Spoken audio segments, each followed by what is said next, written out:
ठीक है। आप सभी का आम आदमी पार्टी की इस प्रेस कॉन्फ्रेंस में बहुत बहुत स्वागत।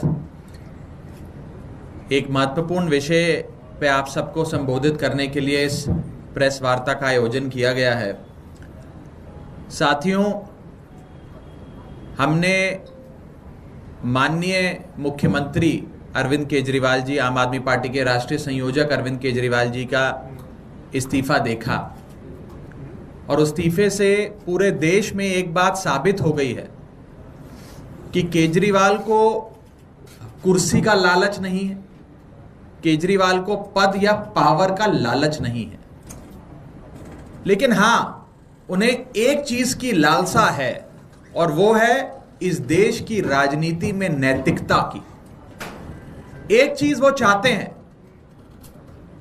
वो है राजनीति में मर्यादा, और नैतिकता और मर्यादा को ऊपर रखते हुए उन्होंने अपनी ईमानदारी की अग्नि परीक्षा देने का फैसला दिया। हम एक ऐसे दौर में जीते हैं जहां एक छोटा सा नौकरी करने वाला शख्स भी, कोई चपड़ासी भी अपनी नौकरी से इस्तीफा नहीं देता, चिपका रहता है कुर्सी से। इस दौर में, इस कलयुग में अरविंद केजरीवाल जी ने 2 बार मर्यादा और नैतिकता को मानते हुए अग्नि परीक्षा देने का काम किया, 2 बार इस्तीफा दिया।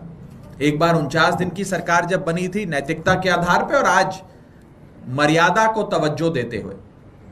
साथियों, किसी संविधान ने, किसी कानून ने या किसी कोर्ट ने केजरीवाल जी को इस्तीफा देने के लिए नहीं कहा, लेकिन उन्होंने जनता की अदालत को चुना है। आज एक साधारण सा दिल्ली का पार्षद जब अपना 5 साल का कार्यकाल पूरा करता है तो उस 5 साल में वो बड़ी गाड़ियां, बड़े महल, कोठियां, जमीन जायदाद बना लेता है। आप अनगिनत ऐसे उदाहरण जानते हैं कि जब पार्षदी का चुनाव लड़ा था कॉर्पोरेटर काउंसलर बनने का, तो स्कूटर पर आकर प्रचार किया करते थे। अब BMW मर्सिडीज में घूमते हैं और बड़ी 2000-3000 गज की कोठी में रहते हैं। ये एक पार्षद की फाइनेंशियल ट्रेजेक्टरी हम देखते हैं 5 साल के भीतर जो दिल्ली में हो जाती है। और दूसरी तरफ राजनीति में नैतिकता, ईमानदारी, मर्यादा और शुद्धता का उदाहरण है अरविंद केजरीवाल, कि 10 साल से अधिक मुख्यमंत्री रहने के बाद भी आज केजरीवाल जी के पास अपना घर नहीं है, संपत्ति नहीं है, जायदाद नहीं है। साथियों, संपत्ति ना होना और अपना घर ना होने के कारण अरविंद केजरीवाल जी एक दूसरे निवास स्थान में प्रवेश करेंगे, अपना घर छोड़कर, सरकारी निवास छोड़कर, और सारी सुविधाएं त्यागेंगे। जितनी भी फैसिलिटीज और बेनिफिट्स बतौर मुख्यमंत्री मिलती हैं उन सबको त्यागेंगे और त्याग करके जनता की अदालत में जाएंगे, क्योंकि ये लड़ाई सत्ता बदलने की नहीं है, व्यवस्था बदलने की है। लेकिन इसके साथ साथ उनके निवास स्थान से संबंधित एक महत्वपूर्ण विषय आज मैं इस प्रेस कॉन्फ्रेंस में उठाना चाहता हूं, बतौर आम आदमी पार्टी प्रवक्ता, सांसद, कार्यकर्ता और बतौर एक नागरिक इस देश का। आम आदमी पार्टी इस देश की फास्टेस्ट ग्रोइंग पॉलिटिकल पार्टी है। 10 साल के भीतर हमें राष्ट्रीय पार्टी होने का दर्जा मिला। कानून यह कहता है कि जब कोई भी पॉलिटिकल पार्टी नेशनल पार्टी बनती है, कानून तहत उसे राष्ट्रीय पार्टी का दर्जा कानून तहत दिया जाता है, तो उसे 2 साधन दिए जाते हैं। उसे मैं सुविधा नहीं कहूंगा, 2 साधन दिए जाते हैं। पहला साधन, उसको अपना काम करने के लिए एक कार्यालय राष्ट्रीय राजधानी में दिया जाता है। जिस कार्यालय में आप स्थित हैं, अभी यहां बैठे हैं, यह कार्यालय हमें राष्ट्रीय राजधानी में राष्ट्रीय पार्टी दर्जा बनने की बदौलत हासिल हुआ। और दूसरी जो साधन हमें कानून तहत मिलना चाहिए, वो है हमारे राष्ट्रीय संयोजक को एक अकोमोडेशन, यानी कि एक सरकारी आवास। इस देश में कई राजनीतिक दल, राष्ट्रीय पार्टियां बने समय समय पर, और उन्हें समय समय पर उनके राष्ट्रीय अध्यक्ष हों या राष्ट्रीय संयोजक हो, उन्हें राष्ट्रीय राजधानी यानी कि दिल्ली में एक मकान, एक सरकारी आवास दिया गया। वो चुनाव आयोग का कानून है जिसके तहत मिलता है।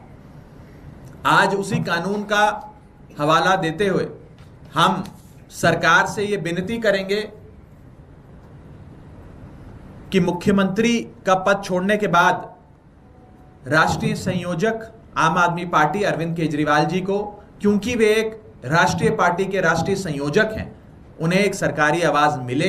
ये हमारी मांग है, मेरी मांग है बतौर कार्यकर्ता, बतौर प्रवक्ता, बतौर भारत देश का एक नागरिक। ये जो साधन दिए जाते हैं राष्ट्रीय पार्टी को, ये कानून में इसका प्रावधान इसलिए किया गया क्योंकि एक राष्ट्रीय पार्टी को चलाने के लिए आपको एक तंत्र चाहिए, कुछ साधन चाहिए। हजारों लोग देश भर के कोने से आते हैं आपसे मिलने, चिट्ठियां लिखी जाती हैं, चिट्ठियां भेजी जाती हैं, आप जैसे पत्रकार आते हैं संवाद करने, लोग आते हैं, दिल्ली के लोग, देश भर के लोग, पंजाब, हरियाणा, उत्तर प्रदेश, महाराष्ट्र, देश के कोने कोने से लोग आते हैं मिलने। इसके लिए इस साधन की व्यवस्था की जाती है। एक साधन है ये हमारा राष्ट्रीय कार्यालय।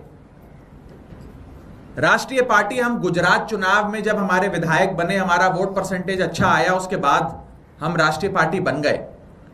लेकिन करीब करीब 2 साल की लंबी लड़ाई के बाद और कोर्ट कचहरी के हस्तक्षेप के बाद केंद्र सरकार ने हमें ये ऑफिस, ये कार्यालय दिया कोर्ट के आदेश अनुसार। लेकिन इस बार मैं केंद्र सरकार से दरख्वास्त करूंगा कि बिना किसी देरी के, बिना किसी राजनीतिक हस्तक्षेप के, बिना किसी राजनीतिक भावनाओं से प्रेरित होते हुए कानून को फॉलो करें और हमारे नेता, राष्ट्रीय संयोजक आम आदमी पार्टी अरविंद केजरीवाल जी को एक साधन के रूप में सरकारी आवाज अवश्य दिया जाए, जो उनका हक है, जो उनका अधिकार है, जो आम आदमी पार्टी का हक है। इस देश में लगभग 6 पॉलिटिकल पार्टीज बताया जा रहा है कि आज के समय राष्ट्रीय पार्टियां हैं। पहली भारतीय जनता पार्टी, जिनके अध्यक्ष हैं जेपी नड्डा साहब, उनको एक राष्ट्रीय घर, एक सरकारी आवास राष्ट्रीय अध्यक्ष होने के नाते मिला हुआ है। कांग्रेस पार्टी राष्ट्रीय पार्टी है, उनके अध्यक्ष श्री मल्लिकार्जुन खड़गे साहब को अध्यक्ष होने के नाते एक सरकारी आवास मिला हुआ है। ऐसे ही बहुजन समाजवादी पार्टी की अध्यक्षा मायावती जी को भी एक सरकारी आवास दिल्ली में मिला हुआ है, क्योंकि वे भी एक राष्ट्रीय पार्टी हैं। ऐसे ही सीपीएम और एनपीपी, 2 और अन्य राष्ट्रीय पार्टियां हैं जिनको यहां पर सरकारी आवास मिला हुआ है।